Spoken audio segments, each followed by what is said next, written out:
Sangai story na tabi ba mayambu taram noksari.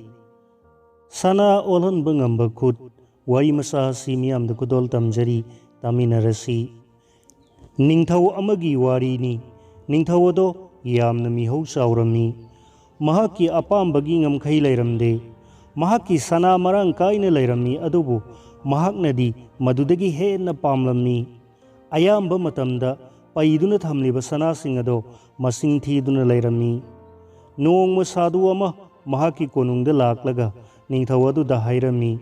He ningthau, nahakna yamna ina kaira khunba ningthau amani haiba ai khangi.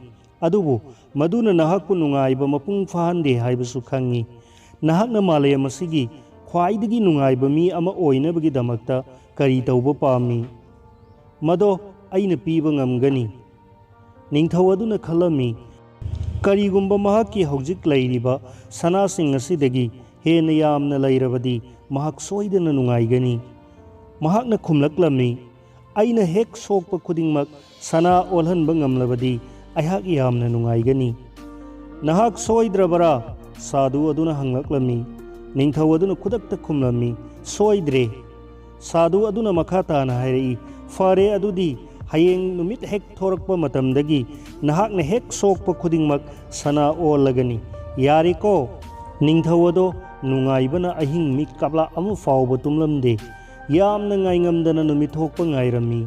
Mathangi numitki numit hek thorakpada mahakna tumba hogatlaga mahaki phamung hek soklubada sana onthokirami.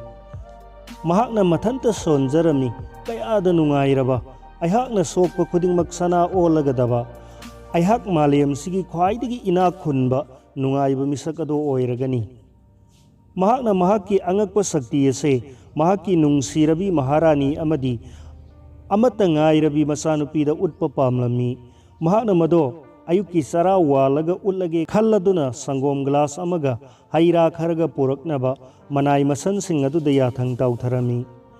Manai sing aduna sangom amadi haira sing ado mahaki mamangda thambaga sangom ado thakke haiduna thangalubada sana onthokre. Haira sing ado sage haina soklubadasu sana onthokre. Mahak mapuk lamlaklami adudagi mathanta sonjarami. Ai sana sina saba amadi thakpa phangdre haujik kari tauba tai.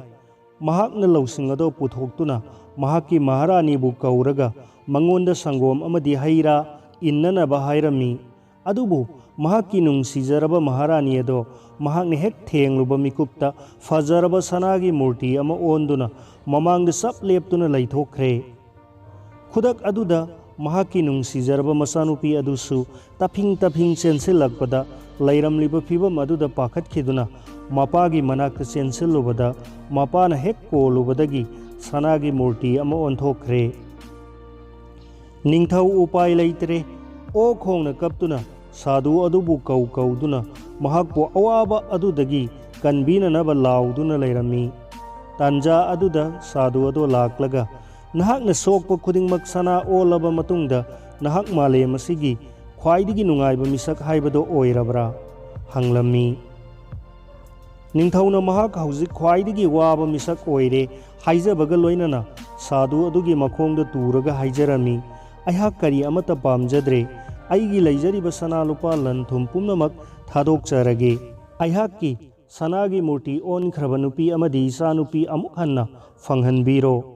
Sadu aduna nahak hanadagidi haujikna hena singalamledana hairaga mahakki nupi amadi masanupi ado taibangmi amuk onthokpirami. Ningthauna mahakki nungsijarabi loinabi amadi masanupi amuk phangjare aduga punsida amuk kauraroidauba para amasu tamhaure. Karigumba matamda aikoina pamlibado loina phangba matamda aikoina apamba phangdabagi awaba adudagi hena waba mayoknabasu yai. Mase thoktaba nate aikoina apamba khudingmak loina phanglaga nungaigani khanba asumba nate.